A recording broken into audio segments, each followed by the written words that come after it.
सुख दुख सब कर्मों का खेल है। जी हाँ दोस्तों, मित्रों, सुख दुख जो हमारे जीवन में आज आ रहा है, पहले आया था, आगे आएगा, चाहे सुख हो चाहे दुख हो, ये सब हमारे कर्मों का खेल है। सब कुछ कर्मों का लेखा जोखा है। जो हमारा प्रारब्ध बनकर आया है ये हमारे कर्म है।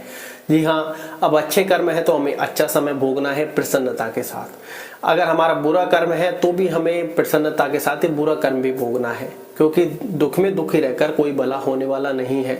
क्योंकि आप ये समझिए, आज आपको ये वीडियो मिल रही है तो हो सकता है कहीं ना कहीं प्रभु की कृपा आपके ऊपर हुई हो, आप दुख के समय में चल रहे हो, तो आप ये अनुभूति कीजिए कि जो है प्रारब्ध है। मेरा काम है यहाँ पर संघर्ष करना और अपने कार्य को निरंतर करते रहना। जब आपके प्रारब्ध में सफलता लिखी होगी वो आपको तुरंत मिल जाएगी। अगर आपको कोई दूसरा पथ आपको जाना होगा वो आपको मिल जाएगा। तो आप ऐसे चिंता ना करें और अपने कार्य पर फोकस रखें, क्योंकि सुख दुख सब कर्मों का खेल है। हमने जैसे कर्म किए वैसे हमारा प्रारब्ध है, वैसा हमारा भाग्य है। जैसा सुख है हमने की, जैसे अच्छे कर्म किए हैं वैसा अच्छा भाग्य हमको भोगने को मिलेगा। जैसे दुख किए हैं वैसे दुख भी हमको भोगने का मिलेगा। अब ऐसी परिस्थिति में कुछ व्यक्ति परेशान बहुत ज्यादा हो जाते हैं। ये हमारा हिस्सा होता है, क्योंकि मस्तिष्क हमारे पास है, मन हमारे पास है, बुद्धि हमारे पास है, इंद्रियां हमारे पास है। ऐसे में व्यक्ति क्या है, बहुत ज्यादा चिंतित, बहुत ज्यादा परेशान हो जाता है। तो व्यक्ति वहां पर थोड़ा संभले, थोड़ा रिलैक्स करें, थोड़ा मेडिटेशन करें, थोड़ा ध्यान करें, क्योंकि मेडिटेशन ध्यान दोनों एक ही है। यहाँ पर आप मेडिटेशन ध्यान करेंगे तो आपकी लाइफ इजी हो जाएगी। आपके लाइफ का मन का जो बोझ है वो उतर जाएगा। आप लाइफ में बेटर फील करोगे, बेहतर फील करोगे। कारण कि आप ये समझोगे कि प्रारब्ध का खेल है। हमने पहले जो कर्म कर लिए, हम उनको कर्मों को तो बदल नहीं सकते, तो आपको उनको भोगना होगा।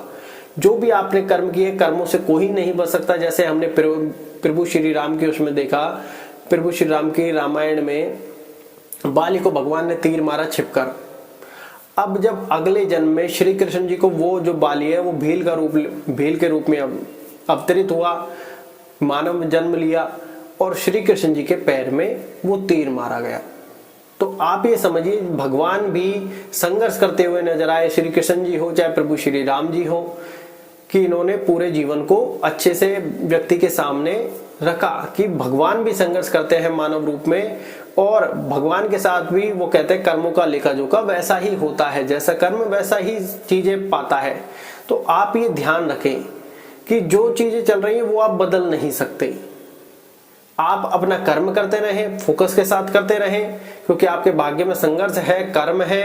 और कहें कि बहुत सी बार होता क्या है कि छोटी सफलता यहाँ तक आई, अगर ये व्यक्ति थोड़ा बड़ा कर्म कर लेगा, बड़ा संघर्ष कर लेगा तो ये इस शिखर पर पहुंच जाएगा। ऐसा भी हमने बहुत लोगों के साथ देखा है। तो आप जी अपने जीवन में कर्म करते रहे, संघर्ष करते रहे, उससे ना भागे और मन में हमेशा प्रसन्न रहे, प्रभु का नाम जप करते रहे, क्योंकि यही आपका एक सहारा है, यही भवसागर से पार करवा सकता है। और मेडिटेशन ध्यान करते रहे, प्रभु का नाम जप करते रहे। इससे होगा क्या, मन आपका शांत रहेगा, मन आपको सोचने समझने की शक्ति देगा, मन आपको आगे चलने की, स्टेप लेने की शक्ति देता जाएगा। क्योंकि मन जितना शांत होगा, उथल पुथल नहीं होगी, उतना आप अच्छा सोच पाएंगे, अपने आप से बातें कर पाएंगे, अपने आप से यही कहेंगे कि मेरा यहाँ पर कर्म बनता है संघर्ष करने का, निरंतर कार्य करने का, दृढ़ निश्चय, फोकस के साथ, पेशेंस के साथ लगे रहने का। फल मेरे हाथ में नहीं है। जब आप इतने सिग्नल अपने आप को दोगे तो आपकी शारीरिक और मानसिक परिस्थिति बदलने वाली है, क्योंकि आपका मन शांत है, अच्छी चीजें ग्रहण कर पा रहा है, समझ पा रहा है कि ये सब प्रारब्ध का खेल है। मैं यहाँ पर दुख को अगर दुख की परिस्थिति में भोगूंगा तो मेरे लिए परिस्थिति बिल्कुल बहुत ज्यादा दुर्लभ हो जाएगी। इसलिए दुख चल रहा है तो इसको प्रारब्ध का खेल समझकर भोगना चालू कर दीजिए कि जो है ठीक है, मैं अपने कर्म करता जाता हूं। तो आपको दुख में भी दुख वाली अनुभूति नहीं होगी, दुख भी आपको सुख की तरह निकलते चले जाएंगे। तो आपके लिए ये चीजें समझना आसान हो जाएगा कि जो कुछ चल रहा है सब कर्मों का खेल है। जो कर्म हमने किए हैं वही हमारा प्रारब्ध बन के, जो कर्म हमने किए हैं, जैसे कर्म किए हैं वही हमारा भाग्य बनकर हमारे सामने आया है। और इससे भगवान भी नहीं बचे तो हम इंसानों की तो बात ही क्या, क्योंकि भगवान ने ही हम इंसान को बनाया है।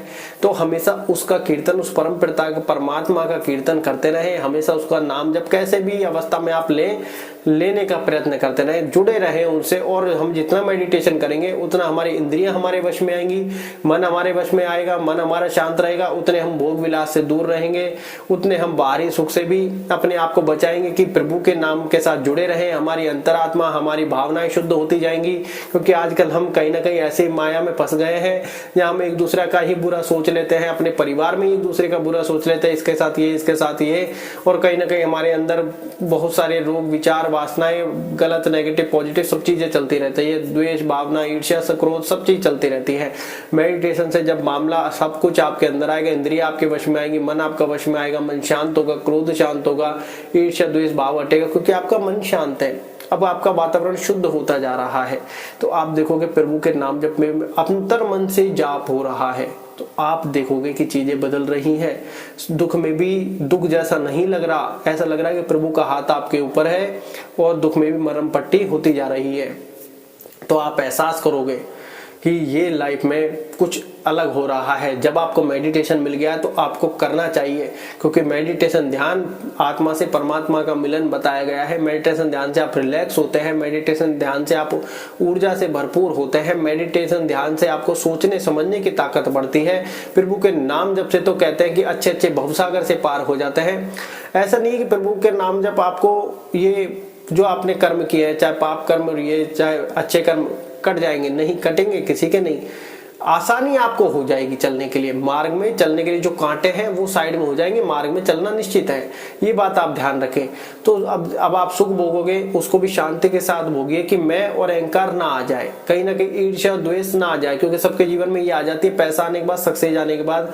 लेकिन आपको ये अपने आप को समझाना है, और वो चीज है समझाने के लिए मेडिटेशन, कि भैया मैं और अहंकार का जीवन में कोई स्थान नहीं है। दुख की परिस्थिति आएगी सबसे ज्यादा इसी का कहीं कि सर्वनाश होगा, कि मैं और अहंकार जब तक व्यक्ति में खत्म नहीं होगा फिर उसका उदय नहीं होगा। जी हाँ, तो ये आप ध्यान रखें कि मैं और अहंकार का तो कहीं कोई जगह ही नहीं है जीवन में। पैसा आ जाए, सक्सेस आ जाए तो भी शांत रहें, खुश रहें, क्योंकि शांति में ही जीवन है। क्योंकि सुख, शांति, संतुष्टि व्यक्ति के पास नहीं है, मानसिक संतुलन नहीं है, तो वो पैसा किसी काम का नहीं है, वो सक्सेस किसी काम की नहीं है। तो इसलिए मेडिटेशन बहुत ज्यादा जरूरी है। दुख की परिस्थिति भी चल रही है तो भी कोई बात नहीं, उसको भोगते जाए, क्योंकि आपका कहीं ना कहीं कर्म है। हम सोचते हैं कर्म से भाग जाए, कहीं नहीं। बहुत से लोग ऐसे में सुसाइड जैसा अटेम्प्ट भी कर लेते हैं, लेकिन वो क्या सही है? नहीं हो सकता है आपके प्रारब्ध में हो या नहीं हो, वो बाद की चीजें हैं, क्योंकि इस पर ओपिनियन भी 50-50 निकल कर आते हैं। बहुत से लोग अपने कर्म से भाग जाते हैं, लेकिन क्या प्रारब्ध रुक जाएगा? क्या आपका भाग्य टल जाएगा? जी नहीं। आप कितना ही भाग ले, वो आपके सामने खड़ा है, आपके साथ खड़ा है कि भैया ये भोगना है, जो लिखा है वो भोगना है। तो जितनी जल्दी जो चीजें भोग जाए उतना अच्छा होता है। और उन सब में आपको लगता है कि बिल्कुल परिस्थिति दुर्लभ हो गई है, भगवान का नाम जब कभी ना छोड़े, वही एक ऐसी ताकत है। भगवान का कीर्तन, हमेशा अच्छी भावनाओं से जुड़े रहे। मेडिटेशन ध्यान आपको जोड़ के भी रखेगा, आपके सारी चीजों को भी स्ट्रॉन्ग करता जाएगा, मन को आपके अधीन रखेगा, वश में रखेगा, इंद्रिय आपके वश में रहेंगे, उतना ही गलत कर्म होने से काफी ज्यादा बच जाएंगे। जो प्रारब्ध में होने होंगे वो तो निश्चित ही हो जाएंगे, लेकिन जो हमारे जहां पर हमें सद्बुद्धि हो गई कि यार ये कर्म गलत है, ये हमें नहीं करना चाहिए, लेकिन हमारी इंद्रिय वश में हमसे नहीं हो रही है, तो वहां पर आप मेडिटेशन ध्यान से वो सब चीजें अपने अंदर ऑब्जर्व कर लोगे, अपने अंदर ग्रहण कर लोगे, उनको लपेट लोगे। जी हाँ, तो इसलिए मेडिटेशन ध्यान उतना ही अच्छा है। तो लाइफ में मेडिटेशन ध्यान जरूर करें। धन्यवाद।